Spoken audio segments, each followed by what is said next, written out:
Contract Romania, which is a civic network that we founded together with other civic groups in Romania in 2017 after the protests that emerged after the emergency decree of the government.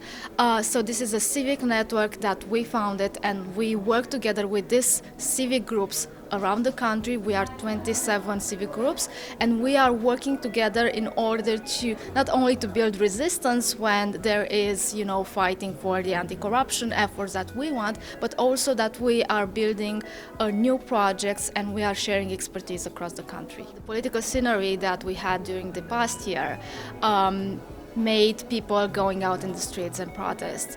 And the need that we felt at that moment, like 2 years ago when we had this emergency decree number 13 in Romania in 2017, and before the collective protest, we had this huge protest, and we felt the need to keep the energy and direct the energy towards something constructive. So we build the civic groups, we build the networks, and then out of the civic groups and the civic networks, and not only, I'm not speaking only about Contract Romania, people or leaders emerge and they went into politics.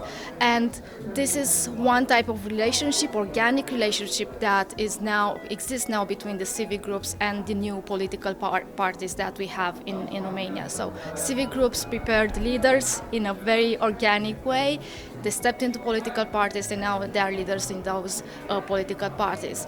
On the other hand, there is a relationship because we are working on very specific projects. For instance, we had a very good collaboration with the new political parties, with some local parties as well, to change the electoral roll in Romania. We had a citizens initiative to change this electoral roll, and for more than 1 year we worked together to draft the project, the draft law, and also to raise signatures from people around the country.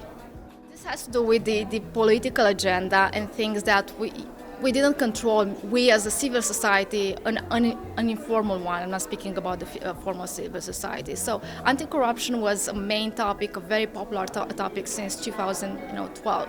And after that, we had also a very known and popular institution, the National Anti-Corruption Directorate. And when the government coalition, starting with 2017, started to try to dismantle this institution, and also attending to change the criminal codes and the judiciary laws we have in Romania, this topic being very popular, for the people were very easy to go out in the streets and protest. And it was not only about those people, like regular citizens, but we also had like influencers, like comedians, like singers who went out in the streets and became very vocal on these topics. And then the good thing that we did as a civil society is that we managed to capture that energy and then create all these civic groups. I mean, I'm not speaking only about Inițiativa România, but other independent civic groups and other organizations who managed to organize themselves and keep the energy and the topics on the public agenda at local level, not only in Bucharest, in the capital, or national level.